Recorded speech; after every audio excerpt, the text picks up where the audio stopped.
بسم اللہ.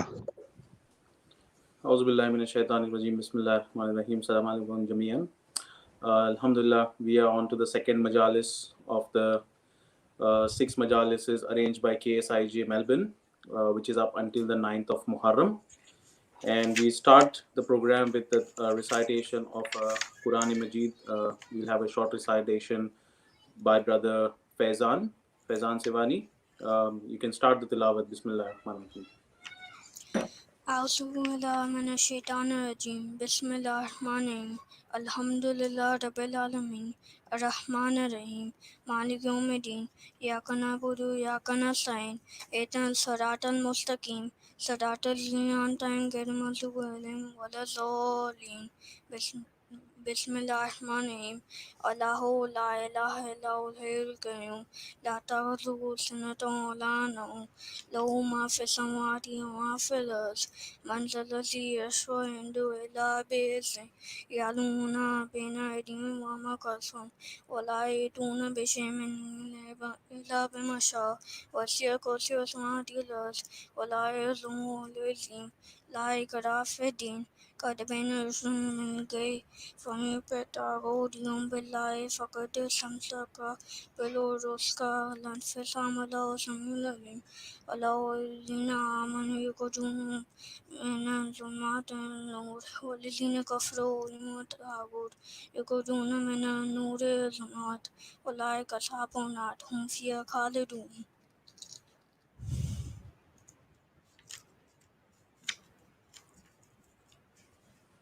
اللهم صل على محمد وآل محمد وعجل فرجهم. Alhamdulillah, thank you, Brother Faizan. And we'll have a short marsiya, and then after that we'll start with the speech. Bawaz Balan Salwat. اللهم صل على محمد وآل محمد. وعجل فرجهم. اصغر ہائے اصغر اصغر ہائے اصغر اے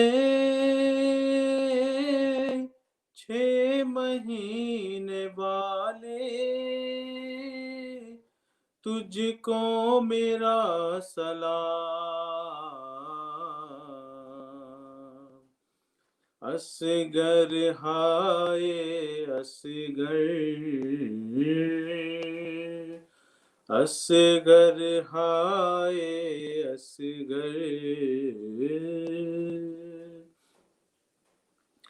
اے شاہدی کے دلبر اے روح قلب مادر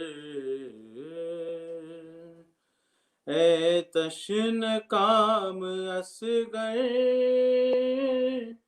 اے بے زبان اصغر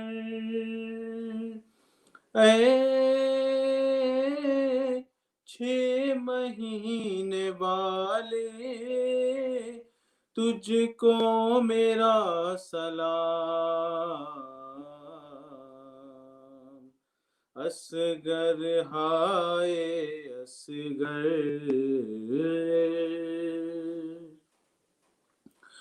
شکوہ نہ کرنا اصغر پانی نہیں میسر آنسو بہا کے میں نے تربت کو کر دیا تر اے 6 مہینے والے تجھ کو میرا سلام.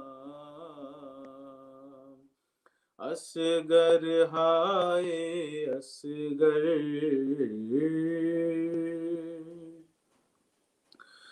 تشنا لبی پہ تیری گریا ہے یہ خدائی مظلومیت نے تیری انسانیت جگائی، اے 6 مہینے والے تجھ کو میرا سلام، اصغر ہائے اصغر،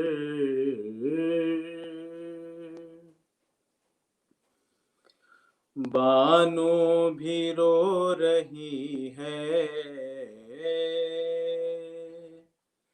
کس درجہ بے کسی ہے، اصغر تیری لحد پر خود موت کہہ رہی ہے، اے 6 مہینے والے تجھ کو میرا سلام، اصغر ہائے اصغر، اصغر ہائے اصغر،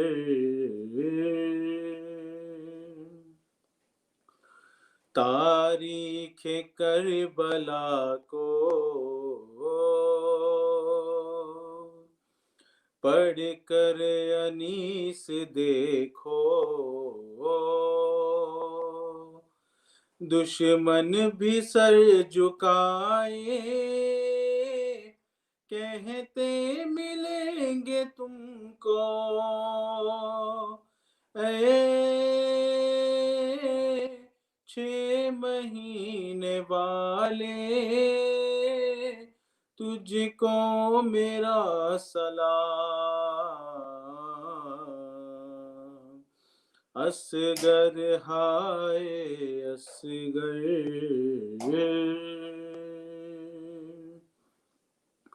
پوچھو علی ضیاء سے عرفان کربلا سے، بانو کے دل کو دیں گے یہ لفظ ہی دلاسے، اے 6 مہینے والے تجھ کو میرا سلام، اصغر ہائے اصغر، اصغر ہائے اصغر، ایک باواز بلند صلوات، اللہم صلی علی صلی علی محمد وعلی محمد وعجل فرجہم. فرجہ. Now, inshallah, I would like to invite Brother Sheikh Hasnain Gowani to start with the lecture of today, inshallah.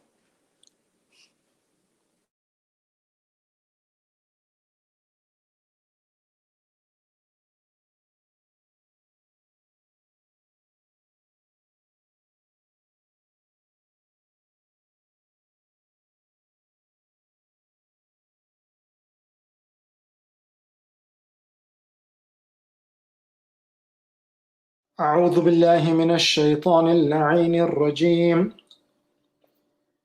بسم الله الرحمن الرحيم. رب اشرح لي صدري ويسر لي أمري واحلل عقدة من لساني يفقه قولي. بسم الله الرحمن الرحيم. الحمد لله رب العالمين خالق السماوات والأرضين. الحمد لله الذي بعث أنبياءه بالحق والهدى ثم ختمهم بحبيبه المصطفى. الحمد لله الذي جعل إكمال ديننا وإتمام نعمته بولاية المرتضى. الحمد لله الذي هدانا لهذا وما كنا لنهتدي لولا أن هدانا الله. ثم الصلاة والسلام على أشرف الأنبياء والمرسلين حبيب إله العالمين أبي القاسم محمد وعلى أهل بيته الطيبين الطاهرين المعصومين المظلومين لا سيما بقية الله في الأرضين. أما بعد، فقد قال الله في كتابه وقوله الحق بعد نقول أعوذ بالله من الشيطان الرجيم من المؤمنين رجال صدقوا ما عهدوا الله عليه فمنهم من قضى نحبه ومنهم من ينتظر وما بدلوا تبديلا. صدق الله العلي العظيم. اللهم صل على محمد وآل محمد وعجل فرجهم. Brothers and sisters and community members, elders of Melbourne community, I greet you with Salamun Alaikum wa Rahmatullahi wa Barakatuh as we move to the second lecture in our series of this Muharram 1442. As we mentioned yesterday, we will be, inshallah, talking about the importance of integrity. And we mentioned yesterday what is integrity. We mentioned some aspects of integrity, why integrity is important, and in relation to the movement of Abu Abdullah al-Hussein, in relation to the movement of Karbala and Ashura, why it is important that we understand the importance, the value of integrity, as this will safeguard us in dunya and akhirah. It will make our lives easier. It will make us steadfast on the path of Hussein. Our love to Imam Hussein will not just be a love of lip service, but rather it will be a love of action. It will be something in which we abide by in our dunya and akhirah. We will act according to that love. We will work according to that love. And our tongues will profess that love. Our limbs will also profess that love that we have for Imam Hussein. If we understand the value of integrity and we develop it within ourselves, as the verse says from Surah Al-Ahzab, which Abu Abdullah was reciting several times on the day of Ashura, مِنَ الْمُؤْمِنِينَ رِجَالٌ صَدَقُوا مَا عَهَدُوا اللَّهَ عَلَيْهِ. Of the believers, there are men amongst the faithful, there are men who have been truthful, who fulfill what they have pledged to God. فَمِنْهُمْ مَنْ قَضَى نَهْبًا. Amongst them, there are those who have fulfilled the pledge. They already passed through the test. وَمِنْهُمْ مَنْ يَنْتَظِرُ. Amongst them, there are those who still await. وَمَا بَدَّلُوا تَبْدِيلًا. And they have not changed the least. Now, how do we make sure we are amongst those? Rather than being amongst those that God says, كَبُرَ مَقْتًا عِنْدَ اللَّهِ. It is grievous in the sight of God. It is outrageous. It is hateful in the sight of God that you should say something that you don't do. أَن تَقُولُوا مَا لَا تَفْعَلُونَ. We want to make sure that we don't fall in the trap of losing our integrity. And today we want to talk about an aspect of integrity that is easily broken, or one of those things that makes us leave our integrity, which is the type of people we surround ourselves with. And it is the problem of social pressure or peer pressure and conformity.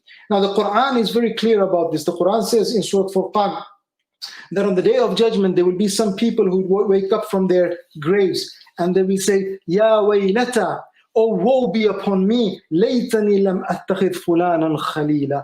I wish I had not taken such a person as a close friend. Laqad adallani ani dhikri ba'da idh ja'ani. He made me go astray from the reminder after it had come to me. وَكَانَ الشَّيْطَانُ لِلْإِنسَانِ خَذُولًا. And shaitan is indeed most treacherous towards mankind.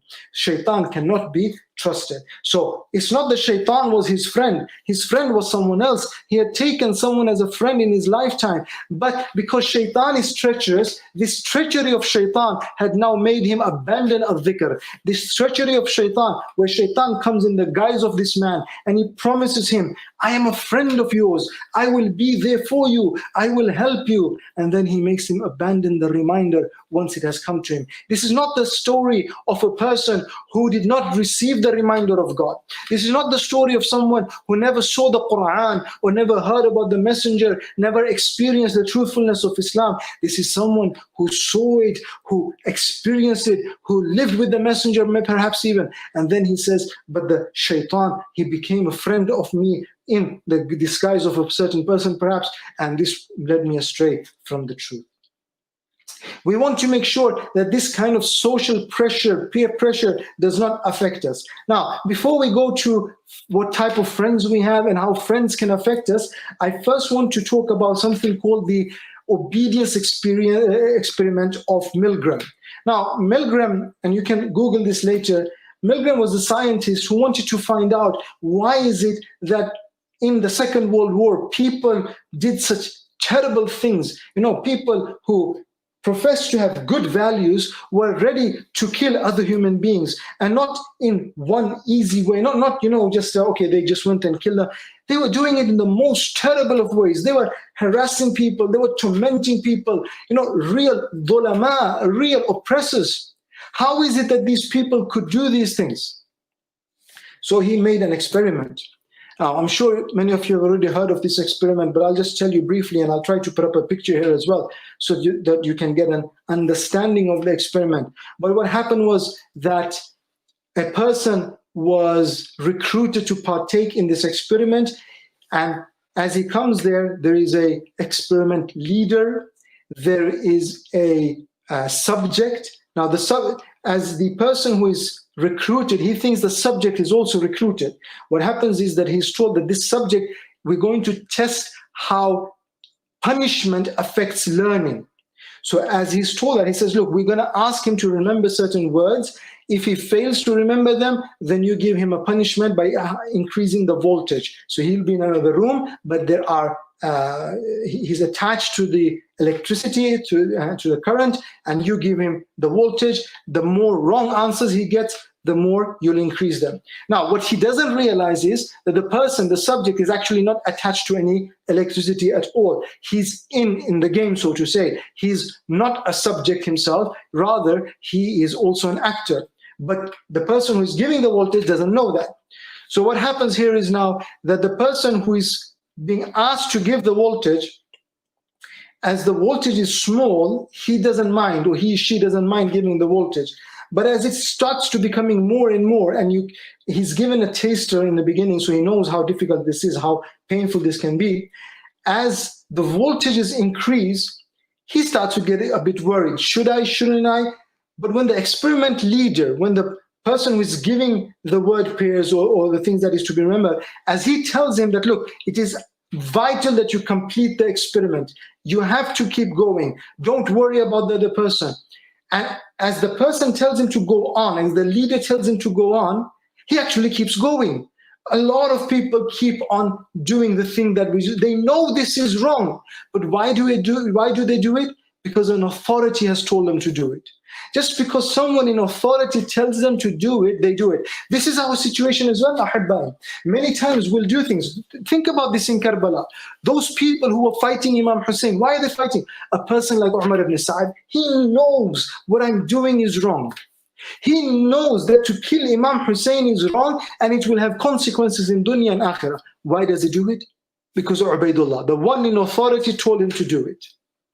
Soldiers under Umar ibn Sa'ad who recognize that what we're doing is wrong, yet they do it. Why? Because those in authority told them to do it. So this is one thing. Peer pressure can be the peer pressure of an authority. So rather than peer pressure, authority pressure. The pressure of someone in authority can make you do things that you normally wouldn't do. This is something that will make us go against what we know is right. We won't have our integrity. We will break what we know is the right thing to do. We won't be upholding our integrity. So that's one level. But then there's another level, a more subtle level. You see, the Messenger of Allah, sallallahu alayhi wa alihi wa sallam, he says, according to one riwayah, al-mar'u ala dini khalili. He says, the person, a person will be on the religion of his friend. Khalil is a close friend. فَلْيَنْظُرُ أَحَدُكُمْ مَنْ يُخَالِلُ. So make sure that you're careful with who you have this kind of friendship with. Now, here, when the Prophet says, when the Messenger says, Deen Khalil, the religion of your friend, we shouldn't take it to mean just religion, so that if, for example, my close friend is a Christian, I'll become a Christian. If my close friend is a Hindu, I'll become a Hindu. No, rather here it means principles. Deen means the way of life, how you live your life, the values you have. So when the Prophet says you will be upon the religion of your companions, your friends, it means that those who you keep close to you, you will adopt their values. That person might be a Muslim, but his values are not good for you. His values are wrong for you. Again, we take Umar ibn Sa'd as an example. Yeah, he is in the court of Ubaidullah ibn Ziyad. Ubaidullah ibn Ziyad is, he becomes close with him, or Shimar is there, or these other people who know that killing Imam Hussein is wrong, but their values, they're now taking them from the wrong person. They are becoming affected by the social pressure, by the peer pressure. Again, we find another riwayah from Imam Sadiq salawatullah wa salamu alayhi. He says, "Ishab man tatazayyana bih, wa la tashab man yatazayyana bik." He says you should look to have company with such a person that it will be a beautification for you. It will be an ornament for you, that people see, oh, who is he with? He's with such and such person. That means he has to be so great, such a great person. He has these great values. He's a learned man. He's a man of patience, and so forth. Rather than looking to be in the friendship of people that get beautified by you, that will be looking for you to have their adornment. You should try to look towards people who are better than you. Otherwise, this peer pressure can affect you in many different ways. The social scientists today and the psychologists, they'll tell you that peer pressure will influence the way you dress or the way you wear your hair. It will influence the activities that you get involved in, the type of music you listen to. Some of it is haram. Yes, there are halal types, but there are a lot of haram types of music which will affect you in a bad way. It will affect the decisions you make about alcohol and drugs. And we'll talk more about drug abuse and alcohol abuse further ahead, but the very fact that you actually start using these things because of the social pressure or peer pressure, your other friends, and it will direct your life, it will direct the path that you take in life, the motivations that you have, and so forth. All of these things can be affected by who you have as friends. And therefore, the Messenger sallallahu alayhi wa alihi wa sallam, he says, لا خير لك في صحبة من لا يرى لك مثل الذي يرى لنفسه. There's no good for you to have a friend in someone who does not have the best interest, your best interest at heart, just as he has his own best interest at heart. Meaning he's concerned about you and your well-being as much as he's concerned about his own well-being. Again, Imam Ali also says, من لم يسحبك معينا على نفسك فصحبته وبال عليك إن علمت. He says, the one who in his friendship with you is of no aid against you, for you against your base self, against your low desires, his friendship is a curse on you, if only you knew.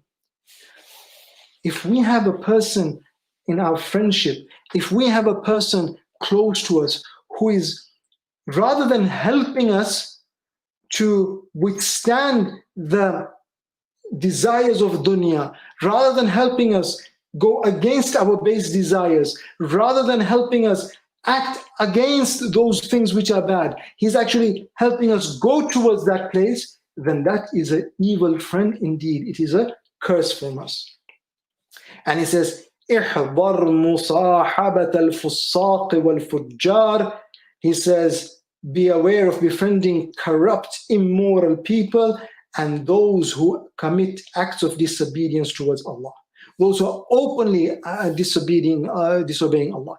You should be very careful. Now, sometimes, people say that, oh, you shouldn't be telling people that who they should be friends with. You shouldn't be telling people who they should be hanging around with. You shouldn't be telling people. Let people be. It is the day and age of freedom. Let people be with whomever they want. But even Psychologists will tell you that that is not the way to go, because who you befriend will affect you. What they listen to, you will listen to. What you look at, they will look at. What their values are will become your values. Again, he says, Amir al-Mu'mineen, إياك ومصاحبة الفساق فإن الشر بالشر ملحق. He says, be aware of befriending immoral people. Why? For evil accompanies evil. Evil is attached to evil. If you have an evil friend, you will also be evil. This will affect you. The values of your friend will affect you. Whatever your friend is taking as his lead in life will become a lead in your life. Whatever the path that he goes along will become your path in life. See, you might say that this is true for others. You might say that this does not relate to me. You might say that I can be friend with anyone that I want, and I won't be affected by what other people say. There was a scientist called Solomon Asch.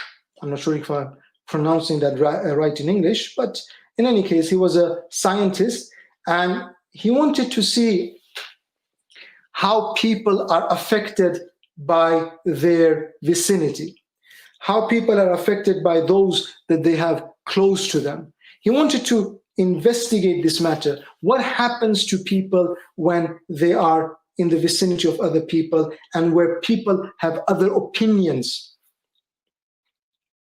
So he made an experiment. He, again, I'll put up a picture here soon that you'll be able to see as well, but he asked a group of people to come into a classroom. Actually, all of these people in the classroom, all of them were in on it, meaning they were all actors, except for one person. So that one person, the subject, he thought that everyone else in this gathering, they're also test subjects, that they are there in the same way that he's there. He's been enrolled and listed for an experiment. Now, what happens then in this experiment is that he shows them certain, or the trial leader shows them a line. Now you should be able to see the line here. And then he shows them 3 other lines. So he would ask them to identify, of these 3 lines, which of them conforms most with the line on the side. And a lot of people, when seeing that the group is actually giving the wrong answer, they might feel, wait a minute, I should give the right answer, but they end up giving the wrong answer. They conform. Whatever the rest is saying, they will adapt to that. So if everyone is saying, for example, now to take it to the far extreme, if everyone is saying it's night while it's day, well, then it must be night. If everyone is saying it's day while it's night, well, it must be day. Now, we might think, I won't be affected, but most people are affected. And depending on who those other people are that we are in the gathering with, then our propensity, or so to say, the chances that we will actually fall into this trap, they get higher depending on their status, for example, how close friends they are, if they are in our age group and so forth, if there's a reward attached to it. So for example, if you were told that if you give the right answer and you are conforming with others, then the reward will be greater, whereas if you give an answer that is not conforming with others, then you might not be as inclined towards giving the wrong answer. But the point here is that we human beings, we have this integrated, innate need. This is not fitra, this is tabi'ah. There's a difference between fitra and tabi'ah. Fitra is the divine nature that we have. Tabi'ah is something that comes from somewhere else. It is our animal nature. It is natural. It is normal. So there's a difference. Many times these words will be used in a very loose way. People will say, it is only natural that you do certain things. It is only normal. Everyone does it. As if that would justify it. Just because something is natural or normal does not justify it. And we'll lift some more examples, inshallah, in the lectures to come. But we need to keep that in mind, that whenever someone tells you that it is okay to do something because it is natural or it is normal, that person has not really thought things through. It's natural and normal does not justify anything. And we'll look closer to that. But for now, just remember this. Whether it be the authority experiment that we talked about a while ago, or it is this conformity experiment, it is very natural. It is very normal for us to fall in line. If everyone is saying something, our animal nature don't want to be the odd person. We don't want to be the one who says something that everyone else is not saying. Everyone else might be right. I don't know. Maybe there's something wrong with me. Or even if I know that everyone is wrong, it feels uncomfortable to say something that everyone else is not saying. Again, we go back to Karbala, and don't we see this very thing happening? That there are people who say, well, everyone else is killing Imam Hussein. Look, let me give an example. There is a person who is chasing the daughter of Imam Hussein on the night, or on the sometime after the killing of Abu Abdullah. So on the day of Ashura, after Asr. As he's chasing her, he comes up to her, he grabs the earrings, and he snatches the earrings. Now, he's seen crying at the same time. So as he's crying, the daughter of Imam Hussein asks, she says, what makes you cry? He says, I've never seen people more oppressed than you. So he knows that Imam Hussein's family is right now, they're being oppressed. He knows that to snatch the earrings from this young woman is wrong. He knows that what I'm doing right now is totally wrong. She asks, then why do you do it? Why are you snatching my earrings? Why are you taking them away from me? What makes you act in the way that you are acting? He says, if I don't do it, someone else will do it. So he's conforming. Everyone else is doing it, so I might just as well be me. This is a conformity on another level. But since everyone else is doing it, I will do it as well. Those who are killing Imam Hussein, they know what they're doing is wrong, yet they do it. They conform. Even today, surprising, many people, you ask them, what do you know about Imam Hussein? And they say, oh, Imam Hussein is the grandson of Rasulullah. Imam Hussein is the son of Fatimatu Zahra. Imam Hussein is such and such person. Sayyid Shabab Ahl al-Jannah. Okay, so you know all this about Hussein. What about the enemies of Hussein? Oh no, we don't say anything about them. Why not? No, because the scholars told us not to get involved in these things. Right? So they conform, or they obey the authority. Same thing goes for Imam Hassan, same thing goes for Imam Ali. Why are you not speaking out against the enemies of Imam Ali? Why are you not speaking out against the enemies of Imam Hassan?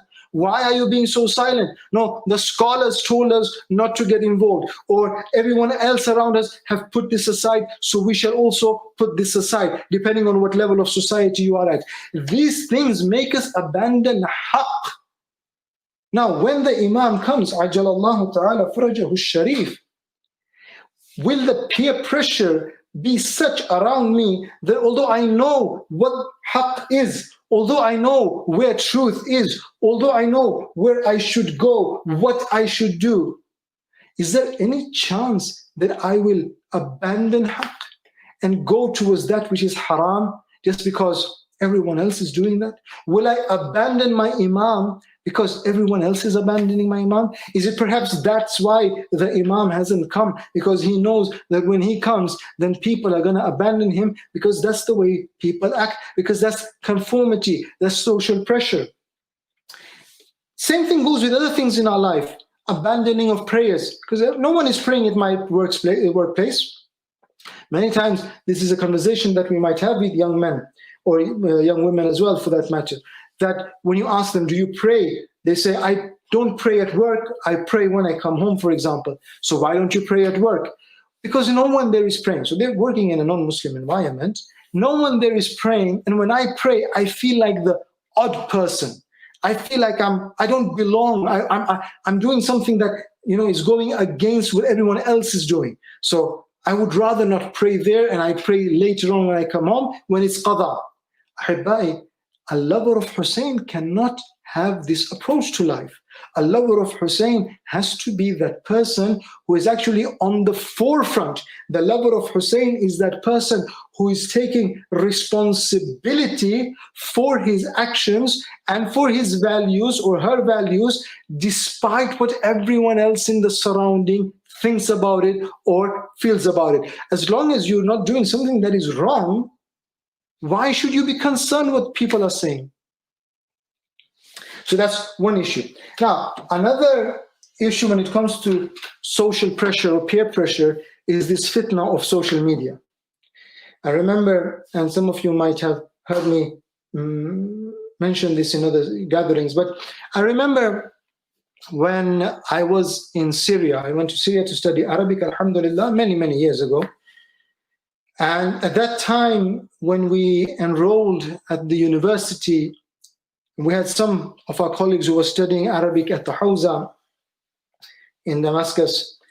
And when we met our friends at Hawza, we told them that, look, our teacher, the one who's teaching us Arabic at the university, he's very strict. He's so strict with language that he doesn't allow us to speak anything but Arabic in the classroom. So how does that work? Well, if we don't know a word, we have to ask what does this word mean. We have to try to pretend that we know the word and somehow go around it. As far as possible, you use other words, and if you don't know, then you can ask what it means. So we said, but what about if a word doesn't exist? What about if a word does not exist in Arabic? So we said, for example, what?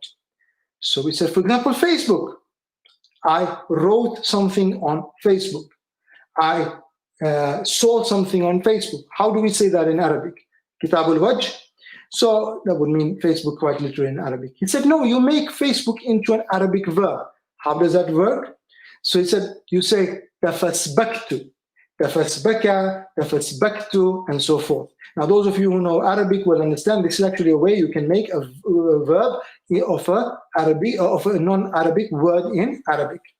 So he said, you write, say, tafasbaktu ilayk, tafasbaka ilay, and so forth. So when we told our friends at Hawza about this, those who were studying at the Hawza at the moment, they said, this is good, very good, to put English word into Arabic by making it into a verb like this, to make Facebook tafasbaka. But we have a better word for Facebook in Arabic. We said, what is that? He said, fasad book. Fasad book. Now, think about this. The Arabic word fasad means corruption, right? And this is exactly what it is. Not just Facebook. Facebook, we're using it as an example. But Facebook, whether it be Facebook or it be Instagram or it be other medias that we use, Snapchat and so forth, these are all fasad. There's so much corruption going on in these places. There's so much corruption of society going on in these places. People putting up different type of pictures which they shouldn't be putting up there. People of themselves and their family members. People, pretending. It's not only fasad, there's a corruption in that sense. It's a fasad. It's a play people put up. People are showing things which is not reality. Many people get depressed when they watch what's happening on Facebook because all their friends are living this perfect life. They're traveling here and there. They have spouses who's always in love with them, who's always making them dinners, or always bringing them flowers, or always taking them on trips. This is huge facade. It's not reality, but our brains cannot see the difference. And so we get depressed. We get into this mental state where we feel, why am I missing out? Everyone else is enjoying life. Why am I missing out? Everyone else is creating this great life. Why am I not taking part of that? Everyone else is enjoying. I'm not enjoying. Whereas you don't know the reality behind it. You don't know. Even many of those pictures that seem to be perfect in the sense of they are natural. They're taken in action. They are not pretended, right? They seem to be so naturally perfect. Even those pictures are, most of the time, they are not natural. They are planned. They seem to be natural because we appreciate people who are honest, vulnerable, and so forth. But even that many times is planned so into perfection so that it actually seems, oh, someone caught me while I was texting. Someone caught me while I was eating. Someone caught me while I was drinking. That wasn't someone catching them with their camera. That was perfectly planned for you to see. And then, in Gujarati, we say, baratra kare. That you do baratra ke. Mari zindagi ke mavi na thi. Why don't I have this pleasure in my life? Why don't I have this immense joy in my life, which everyone else seems to have? And the statistics are very clear. Mental well-being is declining. People are getting mentally ill because of this. People are getting body dysmorphia, meaning they're experiencing that their body is not good enough. Women, eating disorders are increasing because they see what other people are doing online. So their own eating disorders are increasing, not just Facebook. As we said, Snapchat, TikTok, whatever you might be using, when you see other people that you feel they are more successful, or they are painting or they're putting up a standard of being, then you feel I'm being left out. So you get body dysmorphia. Or even men these days, it used to be unheard of. It used to be unheard of that men have eating disorders or that men feel that I'm not good enough. But even these days, men will have this problem that when they look themselves in the mirror, they feel that my body is not good enough. They feel that the way I look is not good enough. So they will want to go to the gym. There's nothing wrong going to the gym, as long as you're doing it in a halal way, go to the gym. But not for the sake of trying to live up to the standards put by society. Go to the gym to be healthy. Go running because it's healthy. Lift weights because you want to be strong. That's fine. But don't let it go to the point where you start taking steroids. Now it's unhealthy. When you're taking forbidden substances or even certain legal substances just because you want to grow your muscles. Why? Who do you want to show off to? Well, because certain influencer has big muscles, I want to have big muscles. Because certain influencer has a thin body, I want to have a thin body. And you might not even realize that this is the way you're thinking, but this is reality. This is what happens. So social pressure or peer pressure, you will not only find it out there, you will actually find it in your phone. You will find it on your laptop. And this is where we need to be so very careful. Now, I'm not suggesting that you close down all your accounts, right? That you close down your Facebook and your Insta. If you can, brilliant, do it. If you can survive without that, that is brilliant, right? You'll save yourself from so much heartache. You'll save yourself from so much suffering. You'll save yourself from so much, people even commit suicide when they compare their lives with the lives of other people online, and they see that I'm not as good. My life is not as good as the lives of these people. A lot of people will commit suicide just because they cannot manage. They feel that I want better than this. But if you can't close down your accounts, at least be wary of the fact that what you're seeing online is not reality. And if there are people whose stories, for example, makes you feel that you're not adequate, that you're not worth anything, that it puts you in a bad loop or bad cycle in your life, you need to remove those accounts. If there are people who are in your stories, you see they're partying every day or every other day, remove them. Why would you want to see their stories anyway, right? Rather look at other people who are doing good things, keep them in your accounts and make sure that you follow them. There's a beautiful hadith where the 6th Imam is reporting this from his father, the 5th Imam, who says that my father, the 4th Imam. So Imam Sadiq reports from Imam al-Baqir, who is saying that my father, Imam Zainul Abidin, salawatullahi wa salamu alayhi, he says that he told me once that my son, be careful for 5 types of people and don't engage with them, don't befriend them, don't be with them, don't, separate yourself from these type of people. So the 5th Imam says that I asked my father, who are these people that I should try to avoid? Tell me about them so that I can recognize them. So the 4th Imam started to mention. He said, number 1, be careful from befriending or being in the company of the kadhab, of the liar. So kadhib is one who lies every now and then. Kadhab is someone who's a habitual liar. He's constantly lying because he's like a mirage. He will make the thing that is far away seem close and the close appear far away. Meaning he will make this life appear very beautiful, very close, that this is the thing this is where your joy and happiness is. And the thing which is actually close, which is death and the next life, he will make that look far away. Again, look at Umar ibn Sa'ad, where he is in an argument. This Umar ibn Sa'ad is in an argument with himself about whether he should go and kill Imam Hussein or not. And he's arguing with himself and he says, well, if I go and kill Imam Hussein, then paradise is lost. But if I kill him, on the other hand, I will get the governorship of the area of Ray. And he says, he thinks about it. And he says, the area of Ray, which is a part in Iran, in modern-day Tehran, basically, the governorship there, says, the area of Ray is in my hand now.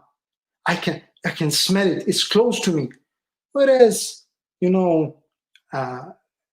paradise is credit. Who knows? Who knows if I will get it? It's in the next life. So he had friends, here Ubaidullah ibn Ziyad, who made that which is far away, which is dunya, seem close. And that which is close, which is akhirah, seem far away. The same thing goes with social media. It's a mirage. It's a facade. It's a mirage. You need to be very careful. And he says, be careful. Don't accompany. Don't be close. Don't be friend with the fasiq, with the sinner, with the one who is sinful. Why? Because he will betray you for a morsel of food or even less than that. He will betray you for a morsel of food, even less than that. We would say in Gujarati,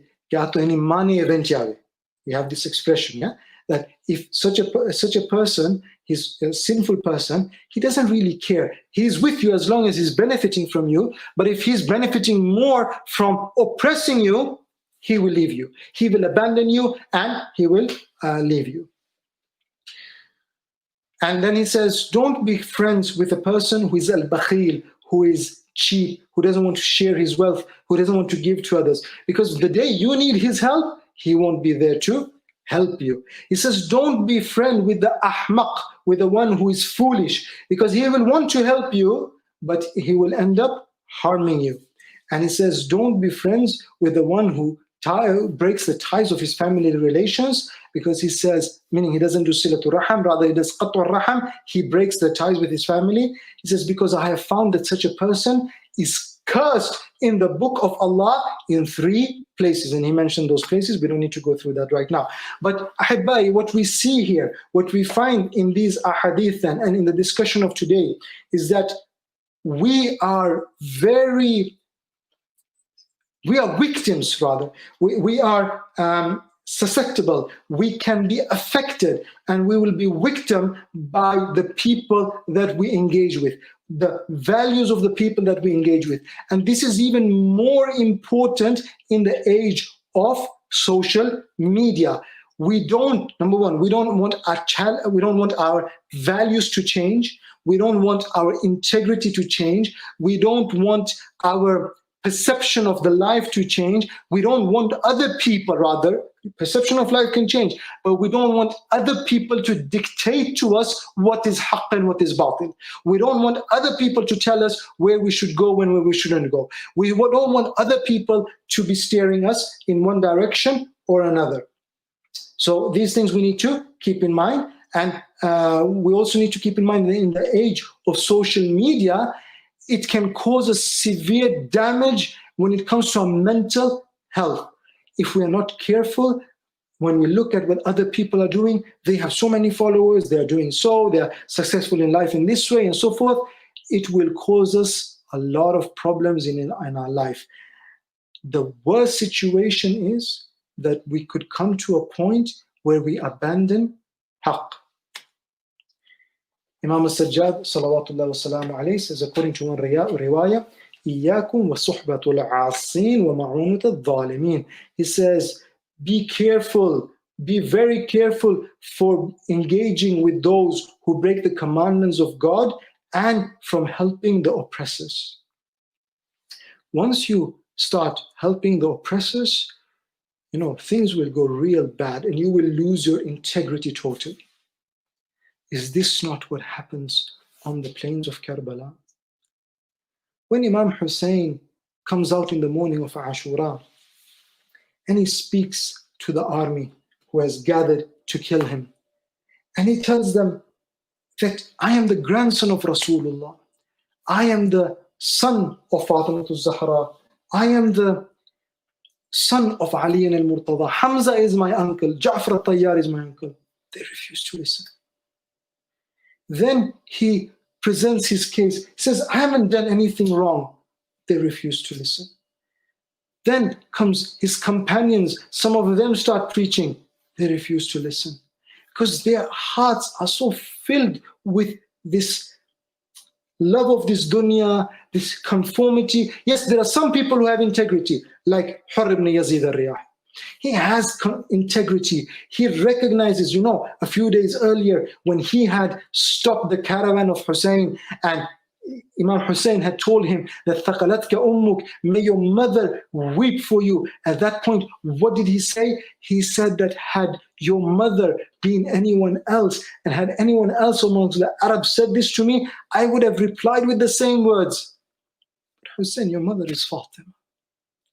How can I say about Fatima anything of this sort? And so he doesn't. And he recognizes, he has this integrity. This is the son of Fatima. And so when he comes on the morning of Ashura to the camp of Imam Hussein, he says, it is my fault. It is my doing that your children are hungry and thirsty. It is my doing that the women of Ahlul Bayt, the ladies of Ahlul Bayt are fearful. I want to ask for forgiveness. I want to apologize. And Hussein forgives him. But at that stage, there is no water. There is no going back. Hurr sacrifices his life. Then one by one, the companions of Hussein sacrifice their lives. Then the family members of Hussein, they sacrifice their lives. Everyone is out there. And these people, they see Abbas, the lion of God, the lion of Ali, the lion of Rasulullah. He comes out, but that they don't twitch. They stay on the path of batil. Ali al-Akbar comes out, the spitting image of Rasulullah, but they stay on the path of batil. Qasim, the young man who looks like the new moon, comes out, but they stay on the path of batil. Why is it that these people are not seeing truth? Because they have engaged, they are conforming with the people of dhulm, the people of batil. At one point, Abu Abdullah, he comes to the battlefield. When everyone has died, he says, هل من ذاب عن حرم رسول الله هل من موحد يخاف الله فينا هل من مغيث يرجو الله في غاثتنا. He says, is there anyone who will fight on the behalf of the haram of Rasulullah?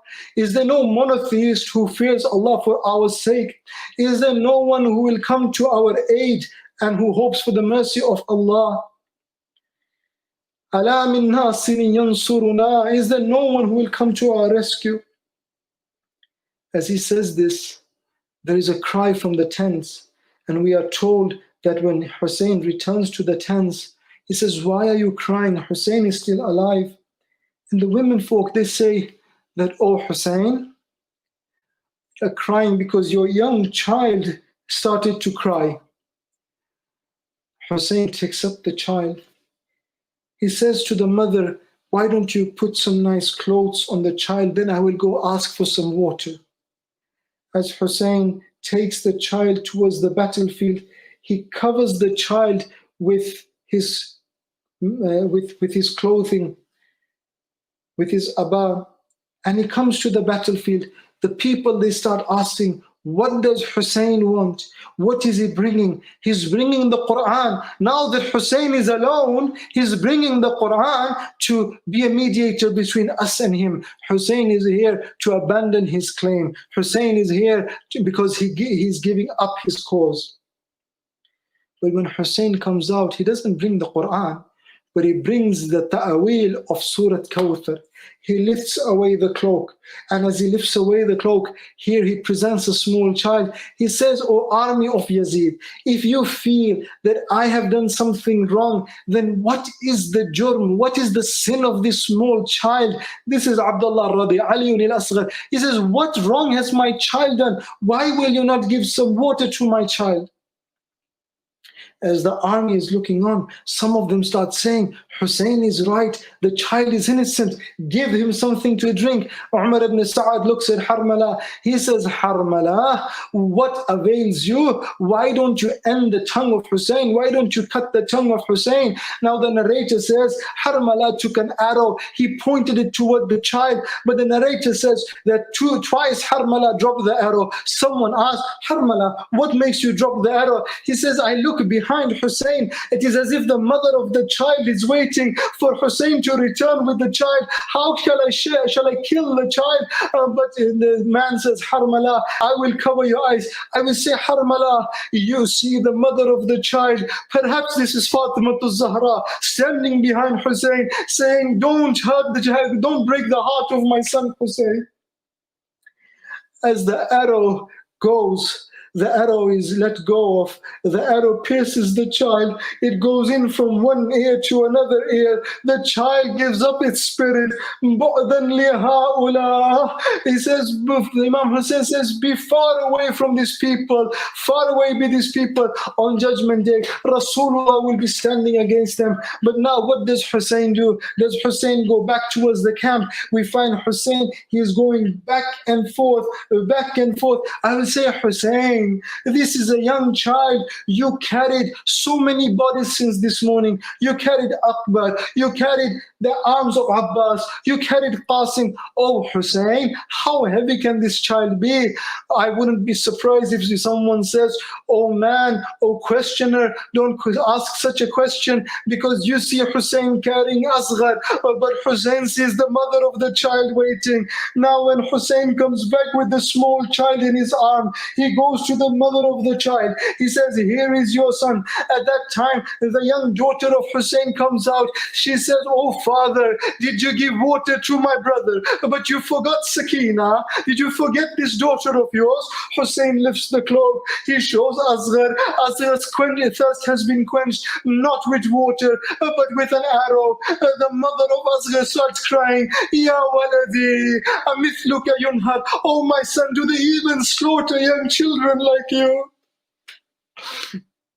وسيعلم الذين ظلموا أي منقلب ينقلبون. يا الله يا الله يا الله يا رحمن يا رحيم يا مقلب القلوب بحق فاطمة وأبيها وبعلها وبنيها والسر المستودع فيها. والله, we ask you that you forgive us for our sins. We ask you that you increase our tawfiqat. We ask you that you make us amongst those who follow the path of righteousness. We ask you that you give us a tawfiq to choose good friends in life and remain aloof and far away from bad friends. Oh Allah, we ask you that you make us amongst those who have integrity in life, so that our tongues, our actions, our values are all aligned, and that we are in the path of Ahlul Bayt, in the path of Imam al-Hujjah, Ajalallahu ta'ala farajah, that we spread peace and fairness and equality in this, and justice on this earth, that you remove all suffering on this earth, and you make us amongst those who remove suffering around the earth and injustices around the world. Ya Allah, we ask you for the sake of Muhammad and Al Muhammad, wa akhiru da'wana أن الحمد لله رب العالمين والسلام على المرسلين وعلى محمد وآله الطيبين الطاهرين.